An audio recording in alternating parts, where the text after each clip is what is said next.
The laughter hit me before the insult did. Loud, unfiltered, and sharp as broken glass. Brenda's voice carried over the candlelit table like a dare. Kyle? Please. He couldn't land a woman like me unless I was blackout drunk in Vegas. The girls around her, Kendra, Elise, and that new one with the fake laugh, howled like they were at a comedy club instead of a pricey Austin restaurant. I sat perfectly still, my napkin still half folded in my lap. I didn't laugh. I didn't flinch. But inside, something cracked. Brenda, I said, just loud enough for the table to pause.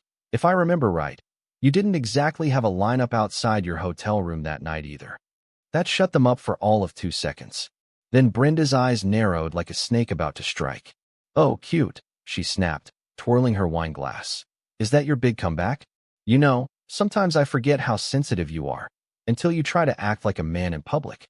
There it was. The jab she always kept ready like a knife in her purse. I didn't raise my voice. I didn't insult her back. I just looked her in the eye and said quietly, You're right, Brenda. Maybe I wasn't drunk in Vegas, but I was definitely blind. Then I stood up, excused myself with a calm nod, and walked to the restroom. As soon as I closed the stall door, I opened my phone and logged into our joint bank account. A few taps later, her access was gone. Sometimes silence isn't surrender. It's strategy. When I returned, the waiter was already at the table with the bill. Brenda reached for her card, still smirking. The smirk didn't last. Sorry, ma'am. Your card was declined. Elise leaned in, lips pursed. Brenda's face twitched. She tried another. Same result. Kyle, she hissed. Did you mess with the account? I didn't say a word. Just sipped my water, looking right past her like I was already somewhere else. Let her explain herself to her friends. Let them watch her squirm. That night, back in our 2-bedroom home in South Austin, I lay awake staring at the ceiling fan. We had a nice life. By most people's standards, solid job in IT, modest mortgage, Sunday grocery runs, occasional date nights when Brenda remembered she had a husband. But lately, those nights came with a price, a dig, a roll of the eyes, a joke at my expense. Like love had turned into a game she was playing solo. The question hit me. What kind of man just takes this? The answer formed quietly in my chest. Not me. Not anymore. The next morning, I got up early. Earlier than usual. The kind of early where the air is still heavy with silence and your thoughts echo louder than the coffee machine. I made breakfast. Eggs, toast, even her favorite cinnamon latte. Not out of guilt, not out of habit. Out of hope. Hope that maybe last night had shocked her too. That maybe we could still talk like adults.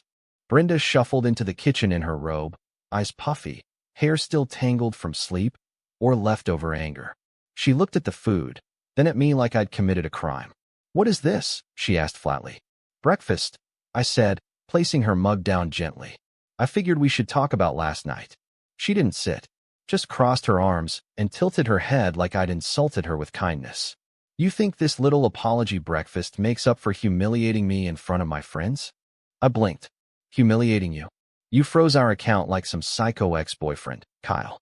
I had to borrow money from Elise to pay the bill. You mocked me in public. She scoffed. It was a joke. God, you're so fragile. I'm not fragile. I'm tired. She leaned against the fridge, arms still crossed like a queen surveying her unworthy subject. I'm too valuable to be controlled, Kyle. If you think freezing my card or making breakfast is going to fix anything, you're delusional. There it was again, that look. Like I was some charity case she got roped into. I didn't answer. I just walked to the bedroom, pulled her suitcase from the closet, and set it on the bed. What are you doing? Her voice dropped, the edge finally cracking. Packing, I said, calm as ever. She didn't move, just stood there, blinking like her brain hadn't caught up with the moment. I'm not leaving, she said finally, voice thinner now. I didn't ask you to. She stared at the suitcase. At me. At the doorway. But she didn't move. I was just angry, she mumbled. You embarrassed me. No, I said, folding one of her blouses with deliberate care. You embarrassed yourself. I just stopped protecting you from it. A silence fell between us that was louder than any scream. Her robe tightened around her frame like armor. Fine, she muttered, walking out of the room, leaving the suitcase untouched. She didn't slam the door. She didn't curse or throw a tantrum. She just disappeared into another room. And I stood there, holding one of her scarves, Realizing this was the first time she'd lost control and didn't know what to do with it. I used to think love meant holding the line, enduring the bad days, staying even when it hurt. But maybe love starts where self-respect begins. And I was finally beginning to find mine. Brenda didn't leave. She didn't say she was staying either. She just drifted into the guest room that night like a ghost who'd forgotten where the exit was. The next morning, the kitchen was empty. No breakfast. No music. Not even the faint smell of her lavender body spray that usually lingered in the hall. Just cold silence. It stayed that way for days. She didn't speak unless necessary. No greetings, no questions. She didn't clean. Didn't cook. She left dishes in the sink like silent protest signs. The laundry piled up. Her half of the bed stayed empty, and the TV played to no one. It was a Cold War, but not the kind with screaming matches or slammed doors. It was subtler, quieter. The way she walked past me like I wasn't there. The way she'd sigh just loud enough to be heard when I sat down next to her on the couch. The way she scrolled through her phone during dinner and left the table without a word. At first, I thought she was waiting for me to cave, to apologize, to make it right. But the longer she pouted, the clearer her strategy became. This wasn't a timeout.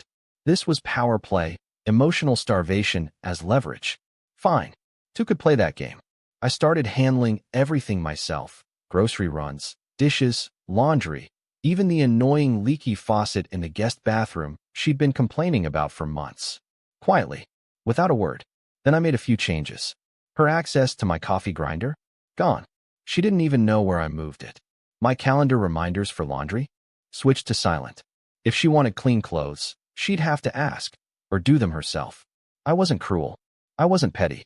I was invisible, just like she wanted me to be. Funny thing was, the more I faded from her radar, the more I started to see clearly. The house, once filled with noise and tension, felt strangely peaceful. The kind of peaceful that stings a little at first, like waking up alone after a breakup, but eventually feels like fresh air. I noticed how many of our photos were of her. How all the decor had been her taste. How the playlists were her favorites. The shows were her picks. The life was hers. All this time, I'd been co-starring in a production called Brenda's Perfect Life, dutifully playing the part of husband. Breadwinner. Punchline. But now, I was rewriting the script. She'd retreat to the guest room every night, scrolling and sulking, expecting me to come knocking, expecting flowers or a speech or a reset button. Instead, I gave her distance and silence. I think that scared her more than any argument would have, because silence meant I wasn't begging anymore. And when a man stops begging, he starts deciding. It started small. Brenda came home from the store one evening, arms empty, a storm cloud written all over her face. I was in the kitchen, chopping vegetables. She dropped her purse on the counter like it had offended her. My card declined, she muttered, avoiding eye contact. I didn't flinch. Happens sometimes, I said, sliding onions into the skillet. She hovered a second longer, waiting, maybe, for me to offer a fix or a joke or some gesture of peace. Instead, I stirred the food. Later that night, just as I was finishing some work in my office, I felt her presence behind me before I heard her voice. "Smells good," she said quietly. Her fingers brushed my shoulder, not affectionately, not accidentally. It was rehearsed. I turned. She was leaning in the doorway, her expression unreadable. "Can we talk?" I closed my laptop. "Sure." She stepped closer. "I've been thinking, maybe we should reset. Start over." I blinked. "Start over?" "Yeah." Her voice softened, eyes almost pleading. "Maybe things got out of hand. Maybe we both said things we didn't mean." "We?" She sat down next to me, close enough that I could smell her perfume, the one she only wore when she wanted something. "I miss us," she said. "Don't you?" I paused, and for a second, I wanted to believe her. Because this was the version of Brenda I remembered, the one who used to rest her head on my chest after long days. The one who used to make me laugh without trying. The one who, once upon a time, promised we'd never turn cold. And I wanted that version back. "Yeah," I said slowly. "I miss us too." She smiled then, gently, like she'd just won a round she thought she was losing. I reactivated her card the next morning, restored her access to the joint account, even put on some jazz during dinner that night, just to feel normal again. She kissed me on the cheek before bed. I lay awake long after she'd fallen asleep beside me. Maybe, just maybe, But sometimes, hope is a slow knife. And sometimes, a smile is just a mask. A week passed. A quiet, careful kind of peace settled over the house. Brenda was sweeter now. Not warm, not exactly, but gentler. She made coffee one morning, asked how I slept one night, even laughed, once, at something I said during dinner. It wasn't perfect, but it felt promising. I told myself maybe we were healing. Maybe the ugliness had been a storm we were now drifting away from, like wreckage finally floating to calmer waters. I even started doing laundry again, our laundry, reintroducing routines that used to feel normal, even comforting. One evening, I was folding shirts in the bedroom while she wandered the hallway on a phone call. She was speaking low, barely above a whisper, which made me instinctively pause. Something in her tone, that fake concerned softness she always used when pretending to play victim or queen, depending on the audience. I leaned toward the door, heart suddenly uneasy. A pause, then laughter. High-pitched, dry, familiar. No, he totally bought it. I just brushed his shoulder and gave him the puppy eyes. My stomach clenched. Yep. Full reset. Card reactivated. House peace restored. Men just need to be starved into obedience. It's textbook. Silence in my ears. Roaring silence. She giggled again. He thinks we're rebuilding. Bless his heart. I froze. The shirt in my hands fell to the floor. I don't remember walking to the door. I just remember the moment I stepped into the hallway. Her eyes widened like I'd caught her mid-theft. She dropped the phone to her side. Kyle. I held her gaze calm, cold. Repeat what you just said. Her mouth opened. Nothing came out. I stepped closer. Say it again. I didn't mean it like that, she stammered, her mask cracking. Say it anyway. She shook her head, cheeks flushing. It was just a joke. With Elise. It's nothing. Nothing, I repeated. It's how we talk. You know, girl talk. It doesn't mean anything. You starved me out, played weak, and now you're proud of it? That's not girl talk, Brenda. That's warfare. She blinked, trying to switch gears. Okay, look, maybe it sounded bad. But we were in a bad place. I just wanted you to appreciate me again. By humiliating me? By manipulating me into thinking you actually wanted to fix things? I do, she snapped, her tone shifting to defense. I just had to remind you how it feels to lose me. Because you never listened otherwise. And now she was silent. I stepped back, shaking my head. Everything I'd held on to, every fragile piece of hope I'd carefully laid on the table, she'd swept away in a single sentence to a friend who didn't even live here. I wasn't her partner. I was a project, an experiment in control. I walked past her without another word, went downstairs, and sat on the edge of the couch, heart thudding, mind racing. I didn't cry. I didn't scream. I just sat there still. Because there's something about hearing the truth by accident that breaks you different. You can't argue with it. Can't dismiss it. You weren't supposed to know, but now you do. And knowing ruins everything. I didn't move for a long time. Eventually, I heard her soft steps behind me. No heels tonight, no theatrics. Just the quiet shuffle of someone trying to choose their words carefully. Kyle, she started, her voice too smooth. Can we please talk? I nodded once. Not an agreement, just permission. She sat on the other end of the couch, like we were strangers forced to share a waiting room. You took that call out of context. I looked at her. I heard every word. There's no context that makes what you said okay. Brenda's face crumpled, but I saw it for what it was, performance. I was venting, she said. You've been cold, distant. I felt like I had to earn your attention again. By pretending to reconcile? I asked. By mocking me behind my back? She blinked fast, gearing up for tears that never quite came. I was scared. You were pulling away, and I didn't know how to fix it. You didn't want to fix it, Brenda. You wanted to win. Silence. I was never your husband, I said, standing. I was a mirror, a tool, someone to reflect your idea of what you deserved. She followed me to the kitchen, voice rising. You don't get to play the victim here. You shut down on me first. You made me feel invisible. Because I was invisible. I snapped. In my own marriage. In my own home. The only time you saw me was when you needed something. She stepped closer. Don't rewrite history. I'm not, I said. I'm rereading it. With better eyes. She scoffed. Oh, please. This martyr act doesn't suit you. You weren't some poor, neglected man. No, I agreed. I was a man in denial. About who I married. About what this was. She shifted then, eyes narrowing, venom returning. So what now? You're gonna walk away like the big hero? After everything I've put up with from you? That stopped me. You think you put up with me? She threw her arms out. You and your routines. Your schedules. Your quiet judgments. You think I didn't feel suffocated? I took a breath, slow and measured.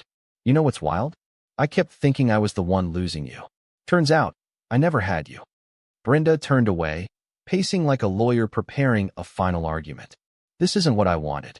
I just wanted you to fight for me. I did. Every day. Until I realized I was the only one fighting. A beat passed. Then she said it, the one sentence that sealed everything. You're really going to throw away 3 years over one mistake. I turned away, walked upstairs without answering. When I returned, a thick envelope was in my hands. She didn't even look at it when I placed it on the counter. What's this? Divorce papers. Her expression collapsed. No, she whispered. No, you don't mean that. I nodded. I do. She reached for the envelope. Her hands were shaking. I can't believe this, she muttered. You're serious. You made the first move, I said, voice calm now. That night at the restaurant. And then again, when you made that call. Kyle, I can change. I swear. I'll go to therapy. I'll do anything. I looked at her, really looked, and for the first time, I didn't feel anger. Or even pain. Just clarity. I don't want anything anymore. She tried tears then, real ones, maybe. But they didn't move me. Not this time. Because there's a moment when love dies. It doesn't scream or slam the door. It just exhales. And then it's gone. Brenda dropped to the floor, crying into her palms, the kitchen tile cold beneath her knees.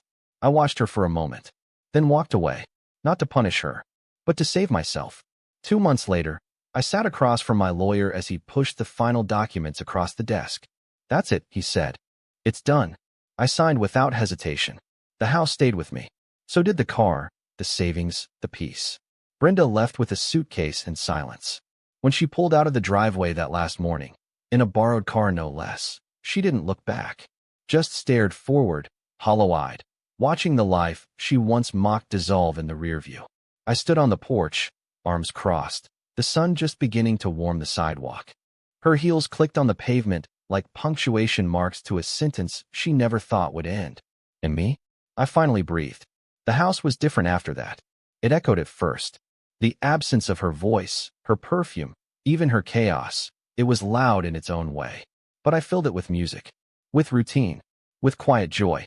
I started sleeping better, cooking again, leaving the TV off and opening the windows at night. Neighbors stopped whispering. Friends stopped asking. The story had run its course. Brenda didn't fight long. Maybe because she knew she'd already lost. Maybe because, deep down, she understood. You don't get to treat someone like an afterthought and expect to be their priority. One Saturday, while organizing the closet, I found a note she'd scribbled years ago, back when we first moved in. It was folded into a cookbook she never used. You're the only thing in this house that feels like home. I didn't cry. I didn't smile either. I just closed the book and shelved it. Because I'd learned something.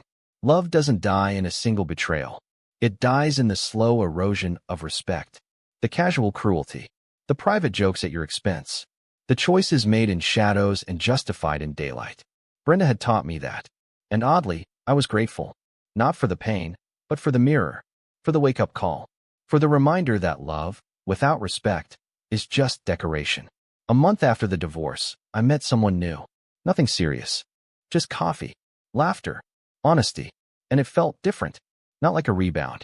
Not like revenge. Just two people meeting without pretense. Sometimes, the biggest transformation comes not from changing who you are, but from remembering who you were before someone convinced you to forget. So if you've made it this far, I'll ask you something. Have you ever loved someone who made you feel small? Have you ever mistaken survival for devotion? Because I did. But never again. If this story hit home, drop a comment. Tell me your moment, the one where everything changed. And don't forget to subscribe. There's always another chapter waiting.